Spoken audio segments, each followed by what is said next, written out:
안녕하세요. 대한법률 부동산 연구소 쿠폰하우스 쿠폰치기 최현입니다. 안녕하세요. 대한법률 부동산 연구소 쿠폰하우스 이태강 교수입니다. 네, 예. 반갑습니다. 네. 네. 자, 오늘 무슨 이야기를 한번 해볼까요, 오늘? 지금 부자 보고서 이야기 한다고 했는데, 예, 부자 보고서에 대해서 간단하게 한번 알아볼까요? 그러면 잠시만요. 예, 부자 보고서라 그래가지고, 우리나라의 80%가 여기 있네요. 부자 보고서라 해가지고, 지금 부자들 자산이 부동산에는 한 58%, 그리고 금융자산의 36%, 거의 일반인들은 이제 부동산의 78%, 금융의 17%, 그 부자들하고 일반인들하고 부동산의 자산이라든가 금융자산이라든가 이게 좀 차이가 나는데, 이게 왜 차이가 날까요, 이런 게? 돈만. 그 얘기 하기 전에, KB 연구원에서, 부자 보고서를 매년 지금 그걸 보고를 하고 있습니다. 네, 맞습니다. 어느 때는 7월달에, 어느 때는 9월달에, 어느 때는 10월달에 이렇게 그때 좀 틀리게 부자 보고서를 내고 있는데, 부자들이 도대체 어디다 투자하고 어떻게 돈을 벌었나, 이제 이런 보고서라고 보시면 될 것 같아요. 근데 나는 그런 걸 왜 만드는가가 더 궁금해. 그 돈 없는 사람들한테 보고 배우라는 건지, 아니면 위압감을 조성하는 건지. 그렇죠.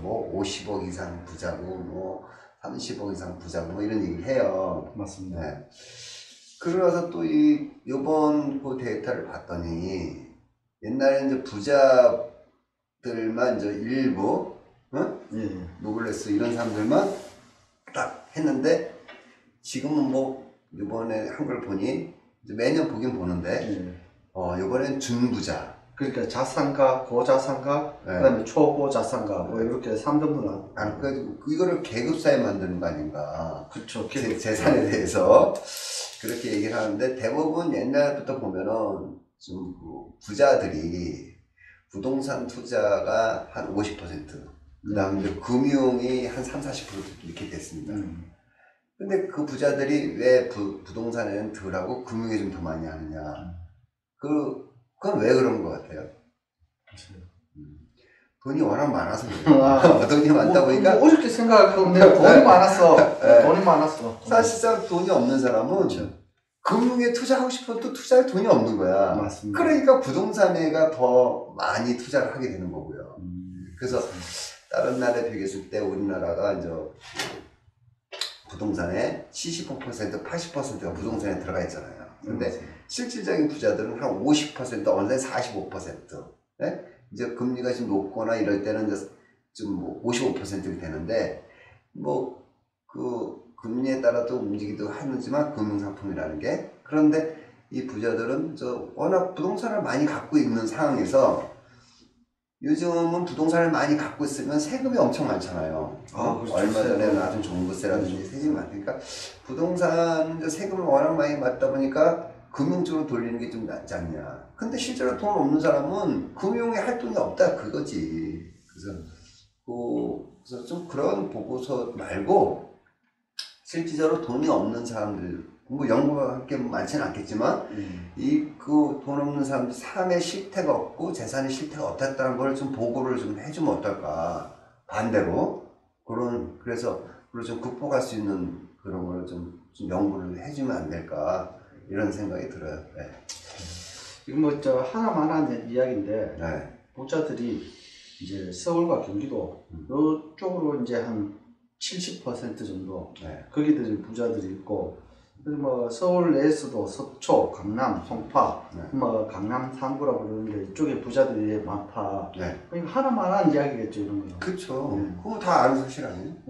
그래서 이제 부자들이 그쪽 동네에도 이제 부자들이 좀 많이 있고, 부자들 중에서도 이제 이 금융자산에 투자하는 분들 중에 펀드나 주식이나 이렇게 아까 교수님 말씀하신 채권, 돈이 많으니까 채권, 펀드, 주식에 투자를 하는 거지. 일반 서민들은 이제 부동산 하나만 하기도 벅차다. 그거 할 돈이 없다니까. 맞습니다. 요즘 세금 내고 물가가 이렇게 오르다 보니까 가처분 소득도 좀 떨어지고, 그래서 외식하면 하기가 힘들답니다. 그런 실정인 것 같습니다. 근데 외식하기 힘든 건 또 코로나 때문에 그러지 않을까? 이게 위드 코로나가 되고 난 뒤에 이제 사람들이 하니까 제주도에 예전에 방학과 합인 그래서 뭐 10,000원짜리 비행기 티켓도 나오는데 그런 것도 없답니다 지금. 교수님 지난번에 말씀하셨듯이 저희 강원도가 이제 관광객들이 제일 많이 왔잖아요, 강릉이. 네, 제일 많이 이제 제주도가 늘 1등이었는데 제주도보다 강릉이 더 많이 왔는데. 제주도보다는 부산 1등이었고요. 부산. 그 다음에 제주도였는데 이제 코로나 오고 나서 강릉이 이제 교통면도 좋아지면서 강릉이 그 관광객들이 이제 제일 많이 MZ 세대들이 MZ 세대들이 이제 제일 많이 오고 그 다음에 이제 부산 그 다음에 제주도였다고 하더라고요. 그래서 그게 이제 MZ 세대들이 이제 관광 오고 그 다음에 MZ 세대뿐만 아니라 이제 가족 단위들도 이제 속초나 강릉에 또 강릉에 지금 호텔들이 좀 많이 생기고 또 관광을 할 수 있는 여건들이 많이 되다 보니까 좀 많이 오지 않았나. 그다음에 이제 강릉이 이제 여러모로 이제 계속 좋아지고 있어서 뭐 지금 인구도 좀 늘었어요. 강원도 인구가 좀 늘었다는 말씀입니다. 네, 강릉도 좀 인구가 늘었습니다. 맞습니다. 자, 많이 몇천 명씩 늘지는 않았는데 오히려 이제 수도권의 인구는 서울의 인구는 좀 빠졌고 지방 도시 쪽으로는 인구가 조금 늘었고 거기 아무래도 거기에 부동산 영향이 제일 큰 것 같습니다. 근데 이제 지방 이제 소멸된다 이런 얘기들이 있잖아요. 근데 지방도 지방 나름이다. 그 다음에 우리가 관광하고 그다음에 또 근접의 그런 좀 미래 전망이 좀 있는 그런 도시들은 좀 인구를 늘면서 관광객들이 늘면서 지역 경제에 좀 도움이 되고 그런 것도 있다. 근데 자영업자들이 힘든 건 다 마찬가지예요. 마찬가지인데 어쨌든 다른 지역보다는 강릉이나 속초 이런 데들은 관광객들이 해외도 못 나가다 보니까 좀 다른 지역보다는 조금 덜 하지 않았나 이렇게 생각을 합니다. 자, 그리고 저는 여기 개인별 다주택 현황이라고 나와 있는데 저희가 이제 집을 보유하고 있는 사람들 중에서 80%가 한 채를 보유하고 나머지가 이제 뭐 다주택자가 두 채, 세 채를 보유한다는데 지금 정부에서 한 세금이라든가 이런 모든 기준이 집을 소유하고 있는 사람한테 다 적용되는 것 같습니다. 좀 아까 부자 보고서 얘기하다가 그게 나왔어요. 이게 갑자기 궁금해져가지고 제가 물어보는 겁니다. 부자 보고서는 좀 이따 얘기하고. 지금의 우리나라는 5,200만 인구 중에 약 주택 수가 한 5,200만 중에서 한 2천만 정도가 가구 수입니다. 2천만이 좀 넘어요. 한 2,100만 정도 되는데 2,100만을 맞는 가구를 또 따지면 약 75%, 80%가 1인 가구입니다. 1주택자야. 1주택자. 그리고 한 20% 정도가 다주택자입니다. 근데 정부에서 그 다주택자들을 적폐로 몰면서 다주택자들을 세금을 부과한다 라고 하면서 일부 그 부과를 하기를 위해서 공시가격 올라가고 공시가격을 현실화한다는 거잖아요. 제 생각은 그래요. 그 공시가격이 현실화한다고 해서 올라가잖아. 그러면 다주택자들도 재산세를 1주택자들도 세금을 더 내게 돼 있단 말이야. 그렇죠? 지금의 그것이 이제 공정비율이라 하는데, 이제 어떤 분들은 그래요. 공정비율을 이제 100% 현실화하는 게 맞다라고 말씀을 하시는데, 그거는 현실화하는 게 쉽지 않아요. 그러면 가격이 하락했을 때는 내려줘야 되잖아. 그렇죠. 공시가격을. 근데 정부에서도 공시가격은 조금밖에 안 내려줘요. 기름값처럼. 그리고 또 하나는 1년에 한 번씩 공시가격을 매기잖아요. 근데 가격 변동은 6개월에 한 번씩, 3개월에 한 번씩 생기잖아. 그렇죠. 그러면 가격이 확 떨어졌을 때는 공시가격을 그 자리에서 바로 내려줘야 되는 거예요. 그렇죠? 그래서 그것을 올라갔을 때랑 내렸을 때 그 편차를 좀 감안해서 공시가격은 100% 현실화 했을 경우는 부작용이 생긴다. 이제 다시 말씀드리면 1억짜리 집을 공시가격 60%다 보면 6천만 원이잖아요. 그럼 6천만 원이나 7천만 원 70%를 유지하는 이유가 뭐냐면 1억짜리 집이 8천만 원 될 수도 있고 7천만 원 될 수도 있고 1억짜리 집이 1억 2천 되고 1억 2천, 1억 3천이 될 수도 있잖아요. 그렇죠. 그러면 그 가격은 3개월에 한 번, 일주일에 한 번, 뭐 6개월에 한 번 가격 변동이 생길 수 있잖아요. 그래서 그 가격의 변동에서 그 유연성을 두기 위해서 공시가격인 건 6천만 원이나 7천만 원을 유지를 하는 이유거든요.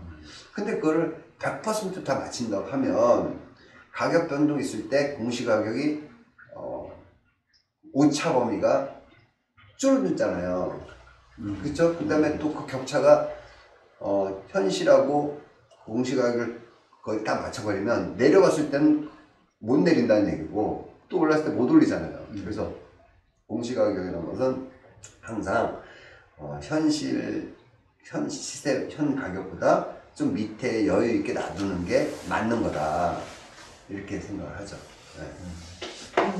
근데 지금 공시가격 말씀하시니까 제가 드리는데 뭐 공시가격을 올린다 그래가지고 100평에서 나오는 농사가 양이 늘지는 않잖아요. 그렇죠. 그러니까 어차피 그분들은 이제 100평에서 나오는 게 한정대가 있고 일정한데 공시가격만 높인다 해가지고 뭐 더 나오지는 않으니까. 공시가격을 올리게 되면 부동산 가격이 또 뛰게 돼 있어요. 세금 내고 세금 더 올라가잖아. 공시가격 올리면 더 내고 그 다음에 내가 땅을 팔던 집을 팔던 간에 공시가격 기준으로 팔게 되고 내가 만약에 최일은 연구원님한테 집을 내가 뭐 증여하거나 뭐 준다고 하잖아요. 내가 이렇게 파는데 최연구원 내가 그냥 공시가격대로 줄게. 근데 그 공시가격이 6천만 원이었어. 공시가격을 준다 그랬는데 공시가격이 8천만 원 됐잖아요. 8천만 원에 공시가격이 올라니까 내가 파는 것도 올라가는 거야.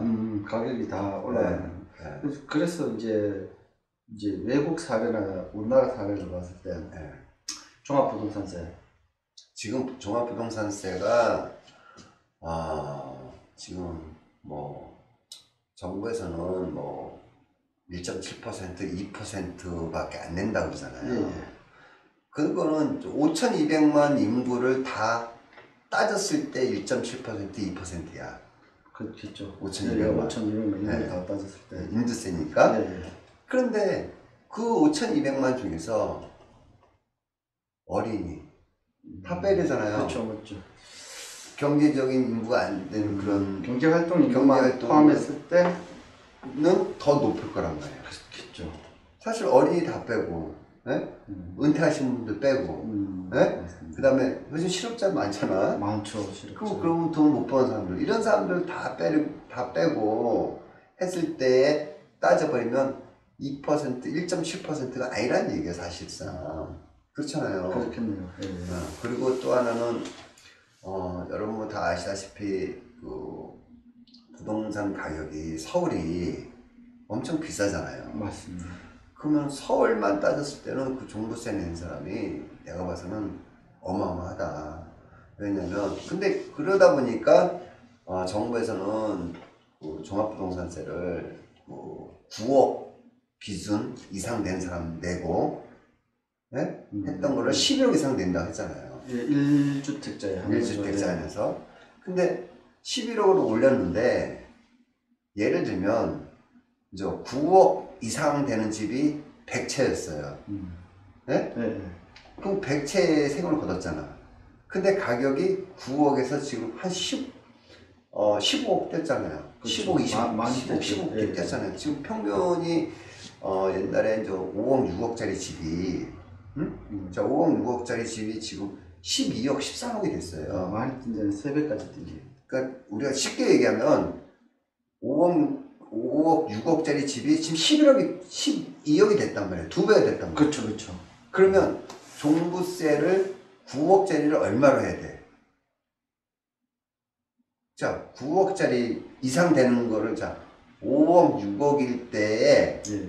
종부세 9억 이상 내는 사람한테만 걷었잖아요. 예. 그쵸? 예. 5억이고 6억일 때 평균치가 이제 6억일 때 9억에서 종부세를 냈잖아요. 9억 이상 되는 사람. 근데 지금의 5억, 6억짜리 집이 12억이 됐잖아요. 그럼 종부세는 15억, 16억까지 들었네. 곱하기 2를 해야 되니까. 곱하기. 그쵸? 맞습니다. 그러면 옛날에 6억일 때 9억이었는데 18억 가야 되나요? 그러면 근데 지금 집이 11억이 됐잖아요. 12억이 됐잖아. 그러면은 9억 이상이 아니라 18억 이상 종부세를 받아야 되는 거야. 네, 뭐 합리적인 말씀입니다. 맞죠? 네, 맞습니다. 그런데 11억으로 잘랐잖아요. 그러다 보니까 1주택자라도 종부세를 안 내던 사람이 내게 생겼다. 이런 거예요. 그래서 종부세 이야기가 나와서 하는 말인데, 오늘 교수님 뭐 이야기하신 게 김 씨가 월세를 얼마를 뭐 100에서 180만 원으로 올렸는데 150만 원 깎아줘가지고 월세를 100만 원 내는 사람이 180만 원 올렸는데 집주인이 그래도 30만 원 깎아주고 150만 원 해서 감사하다고 고맙다고 이야기할 그런 상황이 생기는데 지금 참 이게 종부세가 아니라 세금이 이번에 좀 더 거뒀지 않습니까? 네, 세금도 이제 어마어마하게 거뒀죠. 옛날에는 저 종부세가 제가 알기로는 한 1조에서 2조 그 사이였거든요. 근데 요번에 아까 얘기한 대로 6억짜리 평균가 집이 있을 때 9억 이상한테 받았잖아요. 근데 지금 12억이 됐잖아. 근데 11억으로 잘랐잖아. 11억 이상 돼서 내라고 했잖아. 그렇죠. 그러다 보니까 종부세가 지금 5조가 넘어, 5조가. 좀 생각보다 많이 걷었는데, 그러면 다시 돌려주지는 않을 거잖아요, 이게. 그렇죠. 그 1조 때 종부세를 걷었던 것이 5조 때 지금 종부세가 걷어졌단 말이에요. 그러다 보니까 그 사람들이 지금 헌법 소원을 지금 낸 사람이 제가 알기로는 120명이 넘는 거랍니다. 그럼 헌법재판소도 바빠질 것 같아. 120명이 넘는 사람들이 종부세에 대한 그 이혼 소송을 지금 제기를 하고 있어가지고 좀 그런 일이 좀 없어야 되는 건데 그 헌법 이혼 소송 자체를 내게끔 만드는 그것도 좀 문제지 않나 이렇게 생각합니다. 제가 여기 뭐 찾아보다가 보니까 원래 세금이라는 게 생각보다 조금 더 걷어지는 게 정상인데 모자라는 것보다 남는 게 좋으니까 조금 더 걷는 거는 맞는데 지금 이번 같은 경우에는 걷어도 너무 많이 걷었다. 그게 좀 문제가 되거든요. 그 교수님 이 종부세라든가 이런 세금 같은 거 외국 사례나 우리나라 사례가 조금 다르다고 말씀하셨는데 그것 한번 설명해 주시죠. 외국에서는 종부세라는 개념이 거짓없다고 봐야 되고요. 근데 이제 재산세를 놓고 얘기한다면 저 종부세나 재산세나 이제 보유세잖아요. 일종의 보유세인데 외국 같은 경우는 주로 이렇게 합니다. 내가 만약에 3억의 집을 샀잖아요. 그러면 재산세가 100만 원이다 라고 하면 그 사람이 팔을 때까지 계속해서 100만 원을 냅니다. 팔을 때까지? 네. 내가 10년 있다 팔던지 5년 있다 팔던지 계속 처음에 3억에 샀는데 재산세가 만약에 100만 원이다. 그럼 팔을 때까지 계속 100만 원이에요. 우리나라는 매년 올라가는데 외국은 꾸준하게 100만 원. 그렇죠. 꾸준하게. 그 이유가 뭐냐면 저성장 시대에 이제 우리가 봉급만 가지고 못 살잖아요. 봉급이 가지고만 돈을 모으기가 쉽지 않은 시대가 됐잖아요. 맞습니다. 그러다 보니까 수익은 어느 정도 일정하다. 그래서 국민의 가처분 이런 걸 좀 지켜주기 위해서라도 재산세를 3억에 샀을 때 100만 원 재산세를 냈으면 팔 때까지는 100만 원이다. 그리고 나서 또 다른 분이 그걸 5억에 샀잖아요. 6억에 샀잖아. 6억에 샀을 때는 2배가 되겠죠. 그렇죠. 200만 원은 그때부터 그 사람이 또 내는 거야. 양도했을 때, 다른 사람이 매수했을 때, 그때부터 그 기준으로 재산세를 내기 시작해요. 그 기준으로? 보세요. 내가 봉급은 300만 원, 뭐 조금 올라야 뭐 310만 원, 315만 원 이렇게 봉급이 올랐단 말이에요. 맞습니다. 근데 재산세는 100만 원 내던 거를 다음에는 120만 원, 그 다음에는 또 공시가격 현실화해서 130만 원, 150만 원 계속 올라가잖아요. 네. 그러면 소득은 거의 일정한데 재산세는 계속 올라가다 보니까 지금 그렇게 안 하고 처음 산 가격을 가지고 계속 유지를 해주는 것들이 선진국에서는 좀 맞지 않나 이렇게 생각합니다. 어떻게 보면 그게 이제 좀 합리적인 것 같습니다. 네. 그런데 또 하나는 이런 것도 있어요. 뭐 우리나라에서는 저 그런 얘기를 많이 하는데 자동차보다는 재산세 싸다. 네? 자동차세보다는 싸다. 뭐 소나타보다는 싸다 이런 얘기 하잖아요. 그런데 이렇습니다. 자동차하고 또 집하고 틀리잖아요. 엄연히 틀리잖아요. 그렇죠. 자동차세보다 싼 이유가 뭐냐면, 자, 취등록세하고 양도세가 엄청 비싸단 말이야. 그쵸? 그렇죠. 그래서 자동차 살 때 취등록세하고 집을 또 자동차를 팔 때는 저 가격이 떨어지잖아요. 그러니까 그 양도세를 낼 일이 있어, 없어? 없습니다. 없잖아요. 그쵸? 잠깐 떨어졌으니까. 그런데 우리는 이 취등록세랑 또 양도세 때도 어마어마하게 양도세를 내고, 그쵸? 그리고 또 뭐 재산세까지 내다 보니까 재산세까지 올려버리면, 그러니까 이렇게 하는 거예요. 취등록세, 양도세, 거래세가 싸면 재산세 올린 거 맞다. 네? 맞아요. 그리고 취등록세하고 양도세가 높으면 재산세를 낮춰준 게 맞다. 이게 그래서 세 가지가 돼 있는 거거든요. 근데 취등록세, 재산세, 양도세 세 가지가 다 비싸니 사지도 팔지도 못하는 거죠. 출구와 입구를 다 막아놨는 거죠. 네, 네.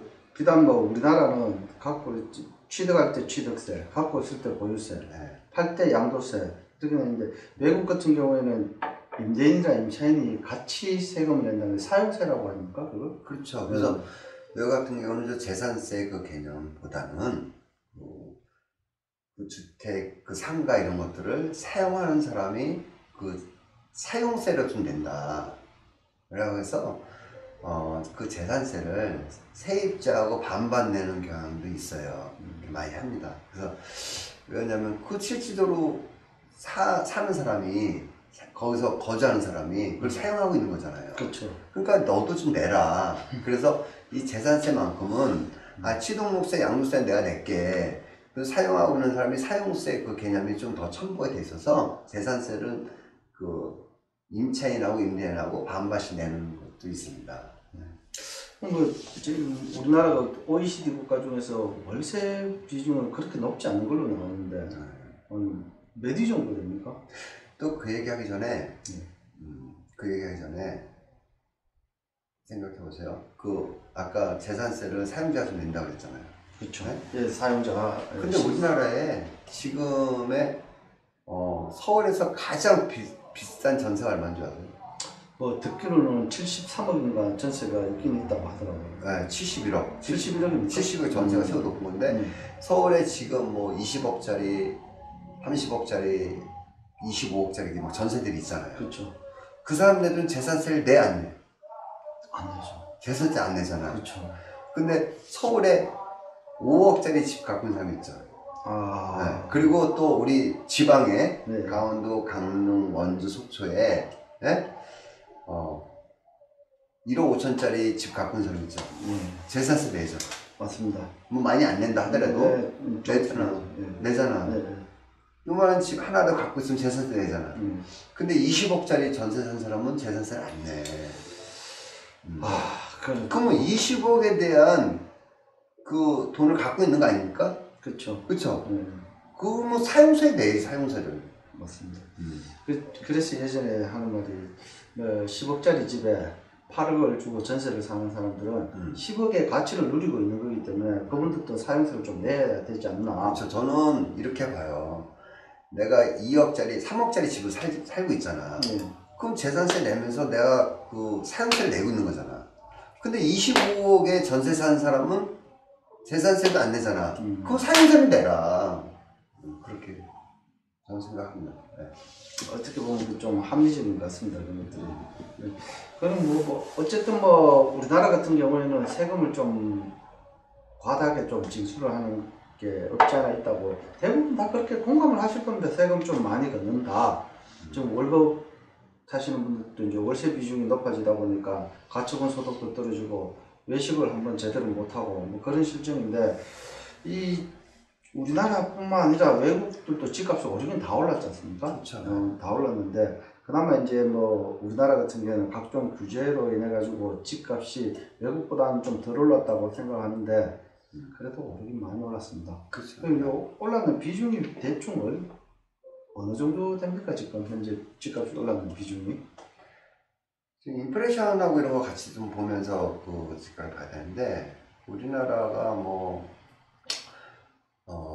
어떤 돈의 유동성을 봤을 때 그래도 규제를 하다 보니까 집이 두 채, 세 채 있으면 안 된다. 이런 그런 프레임들이 많이 깔려 있다 보니까 집값이 좀 들어오는데, 원래 그 유동성에 비교했을 때는요, 집값이 좀 더 오를 여지가 있는데 지금 안 오르는 것은 사실이고요. 근데 또 그래도 비싸지 그래서 전 세계적으로 봤을 때 한 중간 정도, 중간 정도 오르지 않았나. 그다음에 유동성이 더 많은 그 선진국 같은 경우는 집값이 어마어마하게 뛰거든요. 네.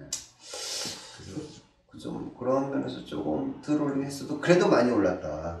네. 그 많이 오르는 게 개인마다의 집값 오르는 그 느끼는 감각이 틀리잖아요. 맞습니다. 근데 이제 한국은 좀 많이 느끼는 강도가 좀 세다, 이렇게 생각하시면 될 것 같고, 그 다음에 우리나라에만 그 전세제도 있잖아요. 네, 전세제도. 그래서 월세가 지금 굉장히 늘어나고 있잖아요. 예, 월세 비중이 점점 늘어나고 있습니다. 네, 월세